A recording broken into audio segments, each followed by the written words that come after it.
Hello, my friends, and how are you doing? Today, let's talk about what is going on with CivitAI and the crackdown by credit card companies, namely Visa and Mastercard in this situation, but also what that means for the larger landscape of image generation pages, but also for pages who host models so you can download them, right?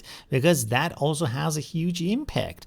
And if you didn't know that, a big way of controlling what is going on in the market and the freedoms you have on the market is actually these payment systems, especially when it comes to naughty content, because there it has always been used as a way to regulate that, to limit that, to rule that in. And it is a very complex topic. Then, of course, on the other side, you can say there is also a lot of legal matters. So in a certain sense, you could say, well, it was kind of expected that something like that is happening because like naughty pictures and having access to them is like not really something that should be unregulated to all ages, but also there's a lot of image content that isn't even legal in any other way, and AI isn't above the law. So there is a lot of different ways to look at this topic, but of course also we need to preserve the freedom of AI, of artistic expression, of what you can generate, what we can do, as long as you have the legal rights to do that, right? So let's talk about the CivitAI case, and I can't show you the policy. I will link it below that, the update they've made for the adjustments, because they describe a lot of like actions in there that I can't show on YouTube, because YouTube of course also has their regulations and censorships going on.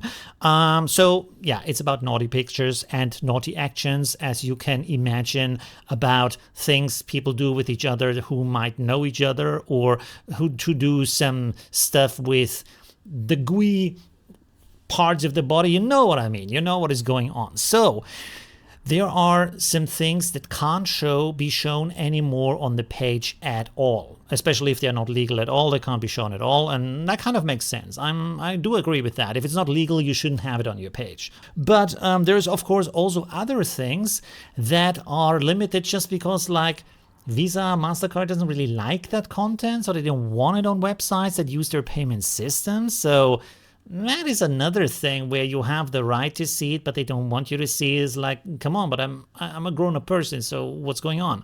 And the other part is where it is not banned from the page, but it's kind of like a little bit of a soft ban where it's not showing up in the feed. So you need to know where to find it so you can see it. And that's like, yeah, but then how do you see it at all? Unless you know it. And that's kind of difficult, right?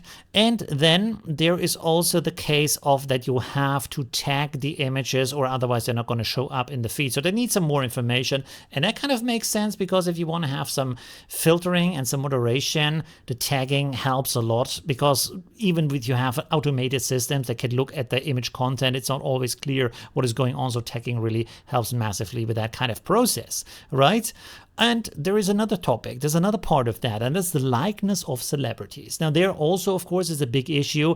That issue is not only using the likeness of the celebrities, and there I have a mixed stance, to be honest, because on the one side I can understand that celebrities don't want you to use their faces in all kinds of crazy situations that you might come up with and put them in all kinds of crazy outfits. That's kind of a fair point, because they're also people, you know. It's not just that they are famous, they also like have feelings, you know. That's a big thing. But of course you can't just make money with the likeness of a celebrity without their consent.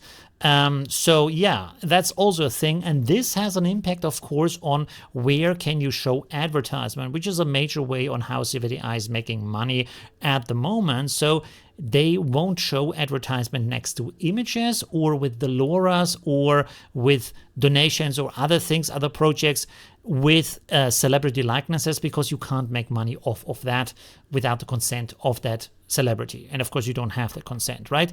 So that makes sense. There are regulations, there are limitations, mainly driven right now not by any kind of legal stance from the government or any kind of law that is broken, but from mostly the credit card companies who don't want to have their names associated with that kind of content, with that kind of thing. And that, of course, is a big topic in the naughty content everywhere on the internet. So if you do any kind of naughty content, you probably know getting paid for that pretty hard, because no bank, no credit card usually wants to touch that. So you have to go through several channels or find a special solution just for that. It's difficult. Now, the interesting thing about that is, of course, this is not just something that impacts CivitAI. They have that problem right now. They have it in a very public way because they need to communicate it to their community.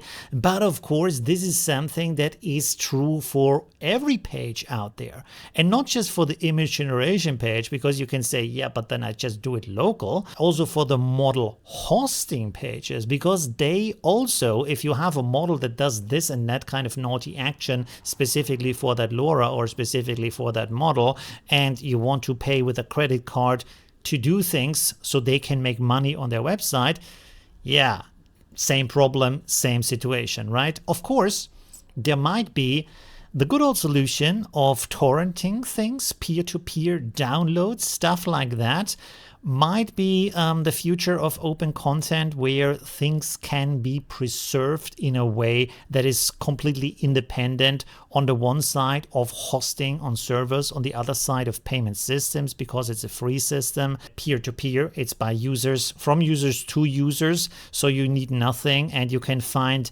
the models just through the search engine. So maybe if someone is out there, I'm looking at you, maybe have a model and LoRa torrenting engine for that, a tool where you can find the LoRas and stuff like that. And then, yeah, we can go around these kind of problems. Of course, I'm not promoting any kind of illegal content here. I'm just talking about everything that is legal but is not supported by banking systems, right?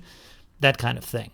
And that is at the same time also legally to be free, not kind of like stolen models and stuff like that. You know what I mean?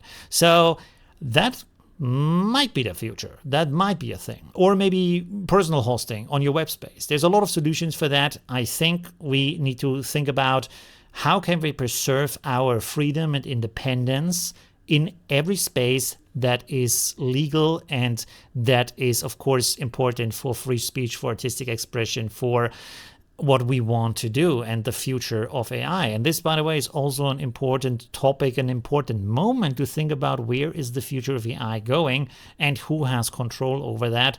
And as you can see, even in this case, even with CivitAI, even more open source system, an even more decentralized system might be a better safe haven in some regards, in some circumstances, than centralized concepts, even though CivitAI so far has done a great job to build all the community and host all these models and share all these images.